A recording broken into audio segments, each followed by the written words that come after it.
नमस्कार सगळ्यांना, स्वागत आहे तुमचं माझ्या यूट्यूब चॅनलवर। आज आपण करणार आहोत अगदी 10 ते 15 लोकांना पुरेल इतका सांबार। चला तर मग व्हिडिओ स्किप न करता पूर्ण बघा। अगदी साधी सोपी रेसिपी आहे आणि तितकीच झटपट मी हा सांबार बनवून तयार करून केलेला आहे। तुम्हाला सुद्धा खूप आवडेल। तुम्ही तुमच्या घरी ही रेसिपी नक्की ट्राय करून बघा। इथे मी सर्वात आधी 1 वाटी तुरीची डाळ घेतलेली आहे, बघू शकता तुम्ही। त्यानंतर अर्धी वाटी इथे मसूर डाळ घेतलेली आहे आणि त्यानंतर आपल्याला इथे त्याच वाटीने पाव वाटी मूग डाळ घ्यायची आहे। त्यानंतर ह्या तिन्ही सुद्धा डाळी मी स्वच्छ अशा 3 ते 4 पाण्याने धुवून घेणार आहे, बघू शकता तुम्ही। इथे मी डाळी छान अशा धुवून घेतलेल्या आहे। त्यानंतर यामध्ये मी 2 ते 3 ग्लास पाणी घालून घेतलेलं आहे।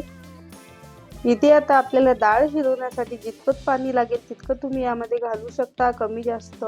त्यानंतर यामध्ये अगदी पाव चमचा मी हळद घालून घेणार आहे आणि चवीनुसार मीठ घालून घ्यायचं आहे। मीठ इथे आपल्याला व्यवस्थितच घालायचं आहे, म्हणजे आपल्या डाळीला छान अशी चव येते।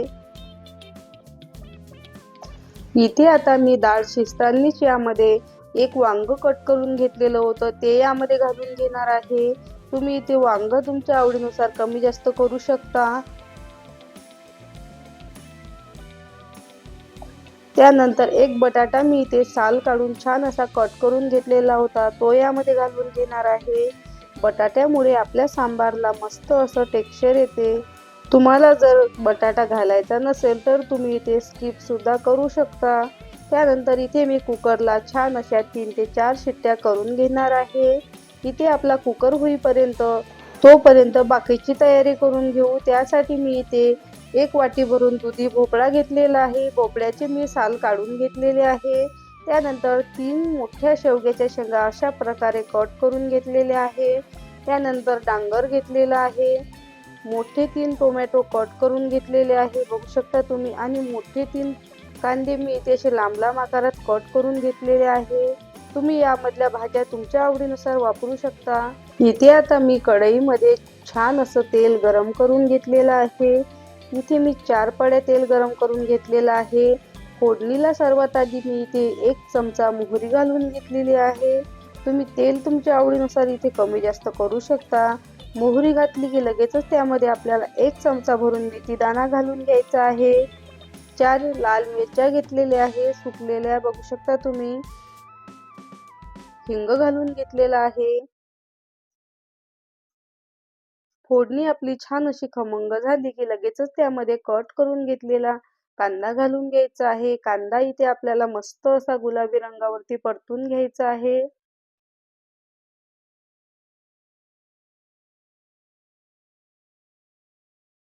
इथे पाहू शकता तुम्ही माझा कांदा छान असा गुलाबी रंगावरती झालेला आहे। त्यानंतर लगेचच मी यामध्ये आलं लसूण पेस्ट घालून घेणार आहे। 3 ते 4 चमचे मी इथे आलं लसूण पेस्ट घेतलेली आहे। आलं लसूण पेस्ट आपल्याला मस्त अशी फ्रेश वापरायची आहे। कांद्यासोबत आपल्याला आलं लसूण पेस्ट सुद्धा मस्त अशी परतून घ्यायची आहे, हलकासा सुगंध येईपर्यंत। आणि लगेचच यामध्ये कट करून घेतलेले टोमॅटो घालून घ्यायचे आहे। टोमॅटो आपल्याला मस्त अशी पिकलेले वापरायचे आहे। टोमॅटो पटकन सॉफ्ट होण्यासाठी यामध्ये मी चमचाभर मीठ घालून घेणार आहे। बघू शकता तुम्ही इथे आपले टोमॅटो हलकेसे सॉफ्ट झाले की लगेचच त्यामध्ये 2 चमचे भरून मी इथे धना पावडर घालून घेणार आहे आणि 1 मोठा चमचा भरून जिरेपूड घालून घेणार आहे। त्यानंतर 1 चमचा भरून हळद आणि 2 चमचे भरून लाल तिखट घालून घेणार आहे। लाल तिखट तुम्ही तुमच्या आवडीनुसार इथे कमी जास्त करू शकता, कारण की आपण यामध्ये मिरची सुद्धा घातलेली आहे। आणि 1 मोठा चमचा भरून मी इथे सांबार मसाला घालून घेणार आहे। लगेचच यामध्ये कट करून घेतलेला भोपळा घालून घ्यायचा आहे। शेवग्याच्या शेंगा सुद्धा घालून घ्यायच्या आहे आणि दुधी भोपळा सुद्धा घालून घ्यायचा आहे। ह्या भाज्या आपल्याला मसाल्यामध्ये मस्त अशा मिक्स करून घ्यायच्या आहे। मी इथे झाकण न ठेवता 2 मिनिटं ह्या भाज्या सर्व अशाच मस्त फ्राय करून घेणार आहे।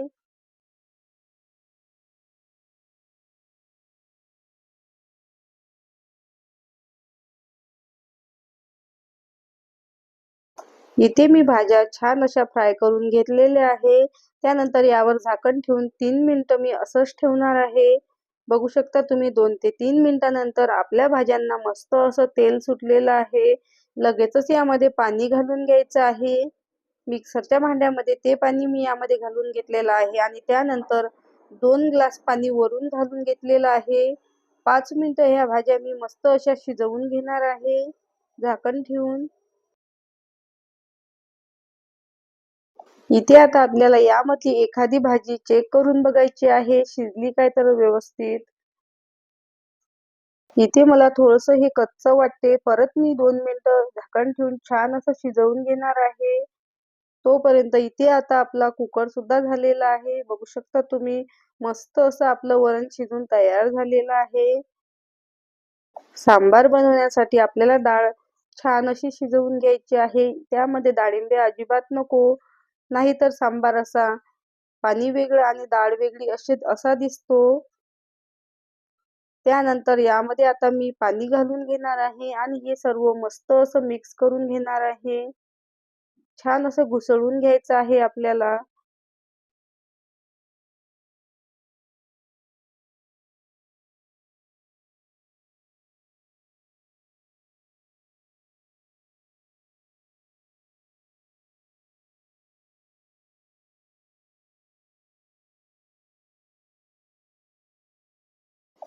इथे आता आपल्या भाज्या सुद्धा छान अशा शिजून तयार झालेल्या आहे.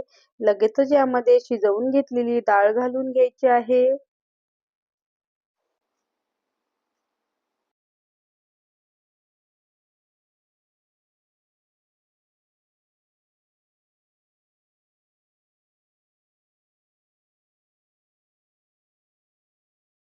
हे सर्व मस्त असं तळापासून आपल्याला हलवून घ्यायचं आहे.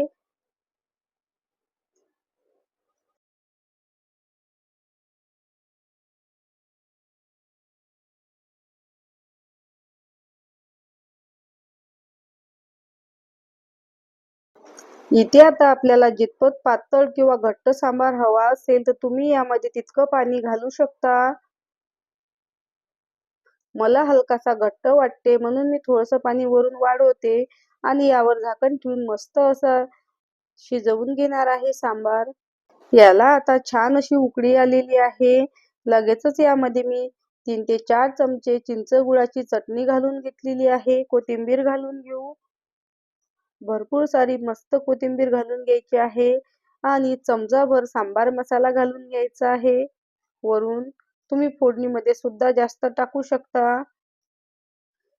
परत मला थोडा चिंचेचा कोळ कमी वाटला म्हणून मी थोडासा परत 1 चमचाभर वाळवून घेतलेला आहे यामध्ये. हे सर्व आता आपल्याला मस्त असं मिक्स करून घ्यायचं आहे. बघू शकता तुम्ही मस्त असा आपला सांबार बनून तयार झालेला आहे.